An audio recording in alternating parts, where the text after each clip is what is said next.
Antes de mais nada, obrigado por clicar. E com isso dito, o assunto, obviamente, será o capítulo 1151, já chega, deixa comigo. O capítulo foi bom, mostra que no próximo capítulo o contra-ataque vai finalmente começar. E já adianto no final do arco de Elbaf, vamos ter 2 novos reis. Finalmente teremos um rei para o reino celestial e um rei para o reino do sol.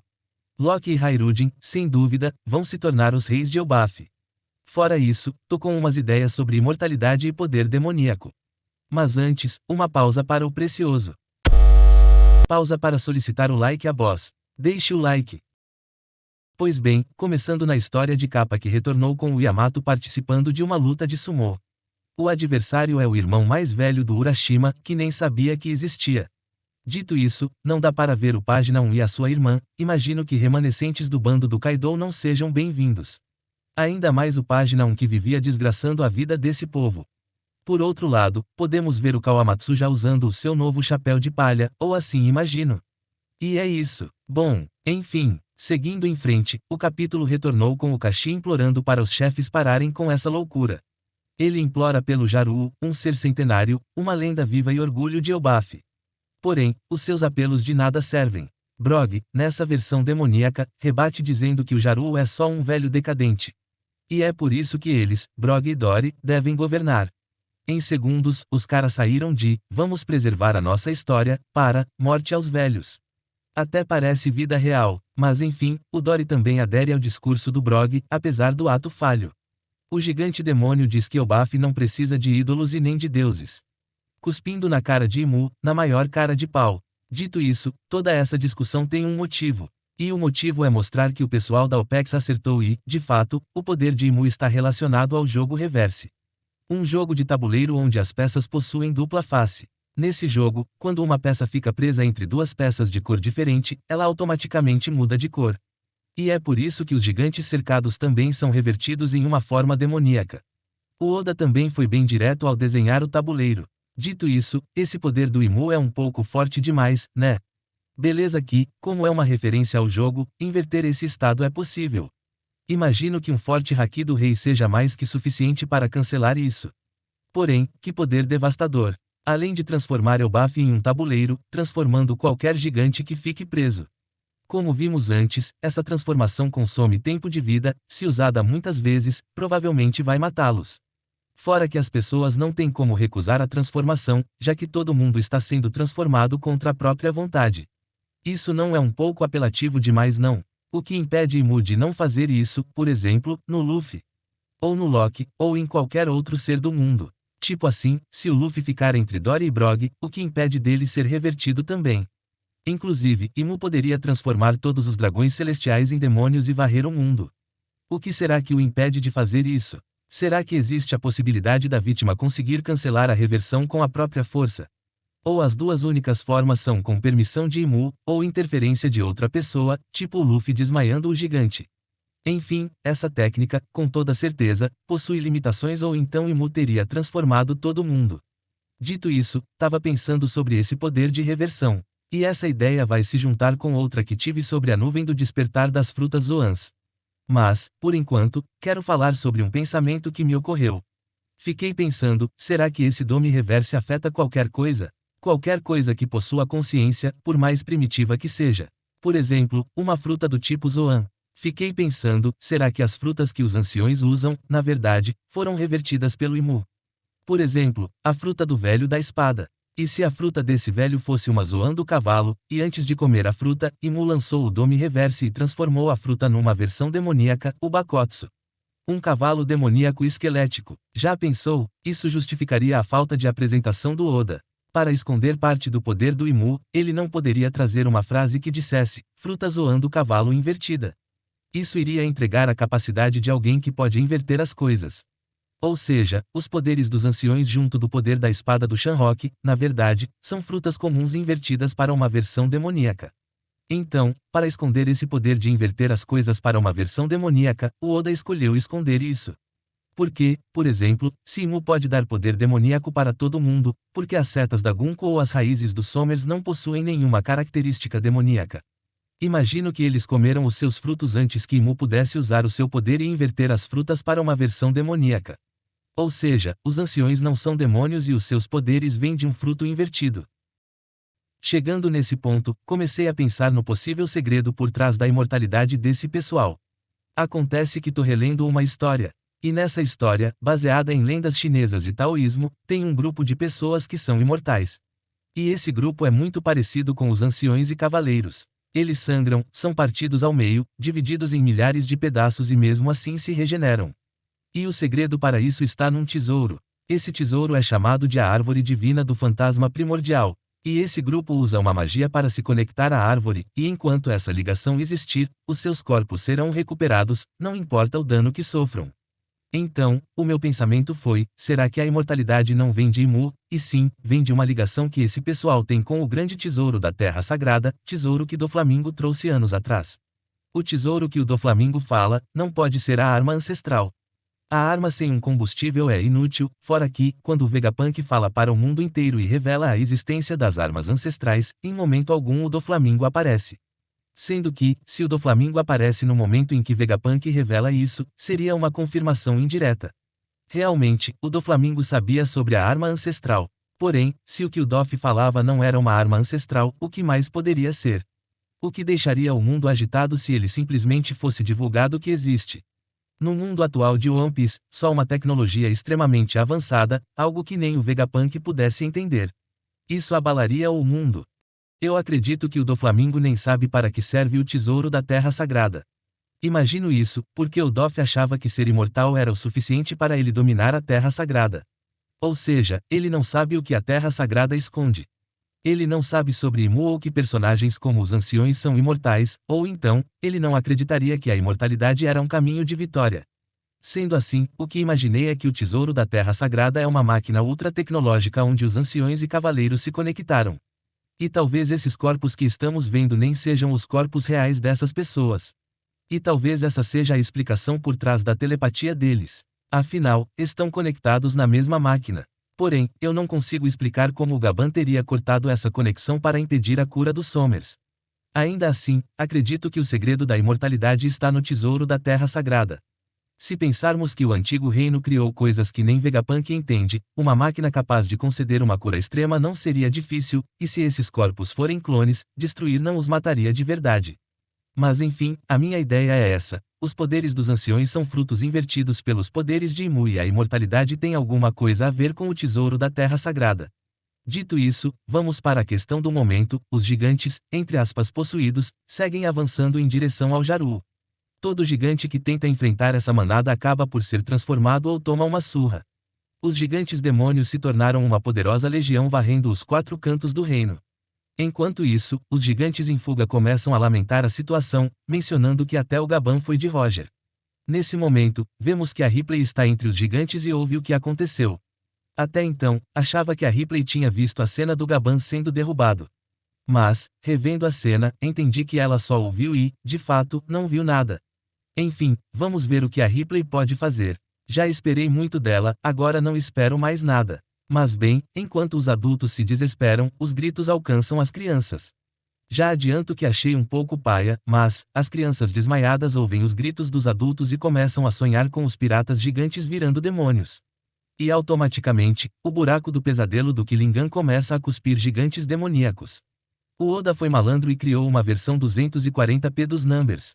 Poderia criticar, mas não vou. Dito isso, o Oda olhou para isso e pensou, tá fraco. Então ele mostrou algo que não achava ser possível. Vemos uma pessoa tocando uma trombeta, e os MMAs que foram derrotados, porém, com um corpo ainda inteiro, voltaram à vida. Eu achava que os derrotados não poderiam voltar, já que novos eram gerados pelo buraco.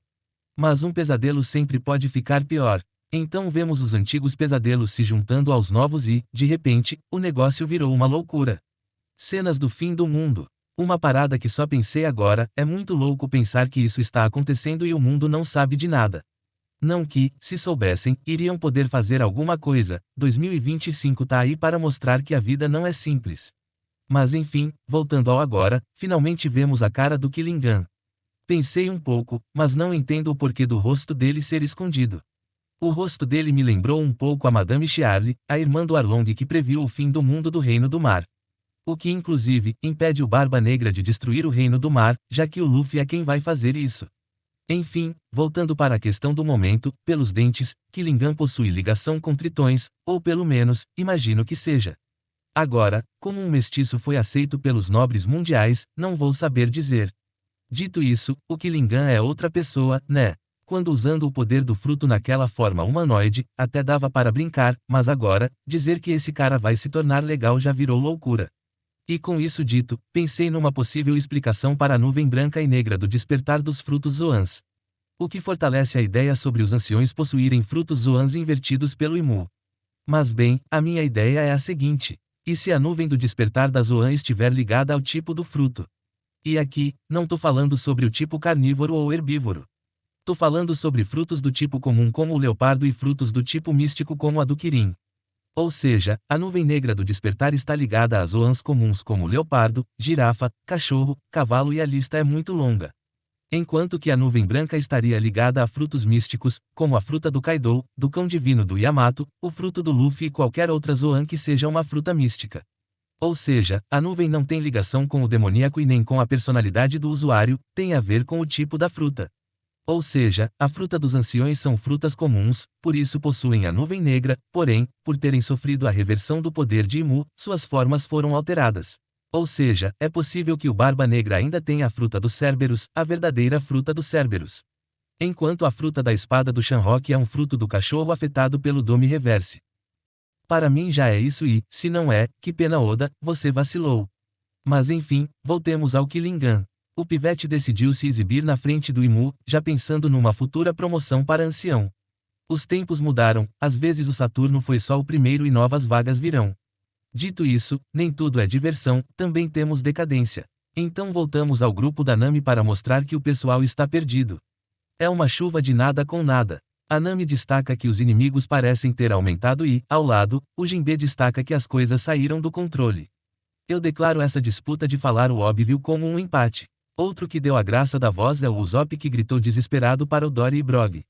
E assim, sabe o foda dessa cena? Posso estar enganado, mas me parece que ninguém está vigiando e, mesmo assim, ninguém faz nada. Inclusive, cadê a arma da Nami? O Zeus morreu, o Usopp não tem nenhuma semente que possa queimar essas setas. Será que esse grupo realmente não pode fazer nada? O Jinbe ainda está tentando descobrir o poder da Gunko. Enfim, deixa esse pessoal aí. Pelo menos, não estão atrapalhando. Bem, saindo das múmias, vamos ver que uma das mães é bem sinistra. A mulher tancou o hack do rei e, no momento, avança para resgatar as crianças. Não é à toa que o pesadelo dela derrubou o navio dos gigantes. Se tem gente capaz de salvar essas crianças, essa mulher é uma delas. Mas bem, enquanto uma mãe faz mais que piratas que, supostamente, querem ser a próxima tripulação do rei dos piratas. A história avança e descobrimos o real plano de Imu, e o seu plano é destruir o espírito de Elbaf, mas não ao ponto deles não serem mais úteis como guerreiros.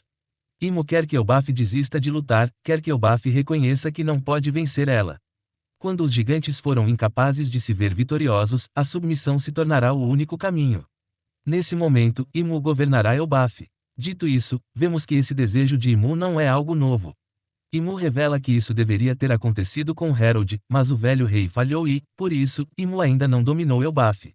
Ou seja, o velho rei de fato traiu os gigantes. Aquele canalha. Arrancar os chifres foi um mero teatro ou então, podemos imaginar que ele se rendeu para Imu, porém, quando teve filhos, percebeu que fez merda. Em arrependimento, pediu que o Loki e o Jaru matassem ele e sua guarda real. O problema é que Imu não aceitaria isso facilmente, então o transformou em demônio e o fez lutar de volta, o que explicaria a espada dele na cabeça do Jaru. E o ancião não se lembra porque a espada está afetando a sua memória. Talvez, quando ele vê a forma do Dory e Brog, o velho se lembre daquele dia sombrio. Infelizmente, vamos depender de uma possível lembrança do Jaru para entender o que aconteceu, porque nem o Loki quer cooperar. Mas bem, no auge do apocalipse de Elbaf, temos um retorno ao passado, segundos antes de emudecer, vemos a queda de Gaban e Chopper. Eu tava esperando o Chopper ativar o modo monstro, usando o tamanho e peso extra para alcançar o Gaban. Porém, o pivete simplesmente correu no ar. O que também está ok. Frank e sua escada no vazio permite tudo. E bem, o Chopper alcança o Gaban e lança o seu modo guarda e amortece a queda deles. Inclusive, esse modo guarda recebeu um aumento de poder em. E ele não é o único, mas antes disso, Enquanto Chopper caía, o Loki estava tentando humilhar o Hyruujin. Isso é para mostrar que, apesar de tudo, o Loki ainda é babaquinha e o Oda ainda quer esconder o que aconteceu naquele dia. Entretanto, nesse momento, já temos dicas do futuro aumento de poder do grupo. Já que no meio da discussão dos irmãos, o Luffy percebe a queda do Chopper pelo Haki. Sendo que ele não viu o Chopper e, além do Loki, mais ninguém sentiu. O Luffy ainda se destaca porque ele não só reconheceu que era o Chopper como também reconheceu que a segunda pessoa estava ferida. E para não ter dúvida de que isso é uma dica de aumento de poder, o Luffy se expõe ao se perguntar como ele sabia que era o Chopper. Ou seja, o próximo passo do Haki da observação é a capacidade de sentir quem é pela aura. Algo que o Usopp, há milhares de anos, fez em Dressrosa para salvar o Luffy. Ou seja, o Usopp já possui um dos poderes mais avançados do Haki da observação. Infelizmente, ele não o usa. Bem, voltando para algo real. Enquanto o grupo corre para resgatar o Chopper, o Loki tenta convencer a Gerd e o Goldberg a soltá-lo, mas o plano falha, miseravelmente. Porém, algo a mais acontece. Do nada, um Dendemushi se teleporta para o ombro do Loki e do outro lado está o tal do Moza. Moza ligou para se despedir. Alguma coisa aconteceu e isso exige que ele coloque um certo foco nisso. Por causa disso, Moza não poderá manter o contato. Então, ele agradece ao Loki pelas suas conversas, já que isso trouxe uma paz necessária. O Loki realmente gosta do Moza e demonstra preocupação ao perguntar se aquela coisa horrível voltou. Seja lá o que isso significa, porém, Moza afirma que está bem, agradece mais uma vez e desliga na cara, sem ao menos dizer um tchau. Uma falta de consideração terrível. Mas o Loki não se importa, ele só fica com vergonha e pede que Gerd não espalhe que ele tem um amiguinho. Mas bem, alguma coisa aconteceu com o Moza, e sinceramente, não sei quem é ele, então não me importo. Dito isso, o grupo de resgate retorna carregando o Gaban ferido. O Luffy elogia o Chopper pelo bom trabalho depois de ver que o velho era muito querido pelos gigantes. E com o Gaban sendo tratado, Luffy descobre que o velho, na verdade, é um ex-pirata Roger e fica chocado. O que nos leva a uma cena muito boa do Gaban reunindo todas as suas forças, só para dizer que era o segundo mais forte do bando do Roger. E assim, sem querer criticar, mas vendo essa cena, você já sabe que não era. O número 1 não precisa dizer que é, quando ele se mexer, todos saberão. Ou seja, ele realmente era o número 3. Um Sanji com super haki da observação, fadado a tomar 3 flechas no peito. Que futuro triste, mas enfim, nada contra, até respeito. Bem, com o Gaban fora de perigo, o Chopper começa a contar sobre o que aconteceu, porém, ele é interrompido pelo golpe de haki do rei de Imu. Sendo esse o golpe que Imu usa contra os pais das crianças na primeira página do capítulo anterior. É aqui que estamos. Sentindo o haki, todo mundo entende que o Reino do Sol está em perigo. Essa notícia deixou o Loki feliz, afinal, o grupo vai precisar da ajuda dele. Agora, supondo que o elevador que leva ao Reino do Sol seja minimamente rápido, o grupo deve chegar ali no Jaru junto do exército de Imu. Ou seja, a cena foi cortada antes de mostrar a chegada do Luffy. A cena deve ser assim, aquele Herald me fudeu, Imu era para ser rei da porra toda. E blau, uma explosão de haki do rei toma conta do mapa, com Luffy, Loki e Hyruujin avançando contra a horda de gigantes e pesadelos. Uma cena épica, para uma batalha ainda mais épica. De um lado, Imu e os seus 2 reis, Dory e Brog, versus Luffy e os seus 2 reis, Loki e Hyruujin. Uma batalha pela soberania de Elbaf e um prelúdio da guerra final. Mas é isso, o capítulo foi gostosinho. Me pegou num ótimo dia e me fez pensar muito. A ideia dos frutos dos anciões e a espada Cerberus serem, na verdade, frutas comuns transformadas pelo poder do Imu em versões demoníacas, para mim já é realidade. A questão da imortalidade, realmente, acho que tem alguma ligação com o tesouro da Terra Sagrada, imaginando que esse tesouro seja uma super tecnologia do Reino Perdido. E a questão das nuvens branca e preta do despertar das Zoan ser só uma diferença entre frutas comuns e místicas, faz muito sentido para mim. Mas é isso, obrigado por assistir e tchau. Você chegou até aqui, forte abraço e até a próxima.